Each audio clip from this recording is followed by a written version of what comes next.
पुनर्विकास हा शब्द ऐकला की आशा पल्लवित होतात, जागरूक होतात.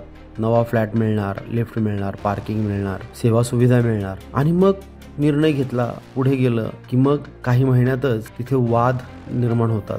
बिल्डर चांगला नाही, नोटीस आलीच नाही, कमिटीने पैसे घेतले, अध्यक्षांनी किंवा सचिवांनी त्याच्या मर्जीतला बिल्डर निवडला, आम्हाला विचारलंच नाही, बिल्डर बेईमान निघाला, एजंट निघाला आणि तो बिल्डर स्वतःच्या नावावरती ॲग्रीमेंट करून दुसऱ्याच बिल्डरला आता नेमणूक करायला निघालाय वगैरे अशा अनेक दुर्भाग्यपूर्ण गोष्टी घडायला सुरुवात होते आणि मग जे घर मिळायचे स्वप्न जे आहे ते नष्ट व्हायला लागतं. स्वप्नाची राखरांगोळी व्हायला लागते. कारण 10-10, 15-15 वर्ष, 20-20 वर्ष मुंबईतले काही प्रोजेक्ट जे आहेत ते घरा वाचून पडून आहेत. ना भाडं मिळत आहे, ना घर मिळत आहे, अशी परिस्थिती अनेक ठिकाणी आहे. ही परिस्थिती टाळण्यासाठी 4 जुलै 2019चा जो शासन निर्णय आहे, ज्यामध्ये पुनर्विकासाच्या संबंधित मार्गदर्शक सूचना दिलेल्या आहेत. या GRच्या बाबतीत दुर्दैव असं आहे की अनेकदा उच्च न्यायालयाने हे जे परिपत्रक आहे ते परिपत्रक केवळ मार्गदर्शक सूचना आहेत, ते काय बंधन नाही आणि असं सांगून अनेक दावे फेटाळले आहेत. त्यामुळं हे परिपत्रक तुमच्या पुनर्विकासाच्या दृष्टीने अतिशय महत्वाचं आहे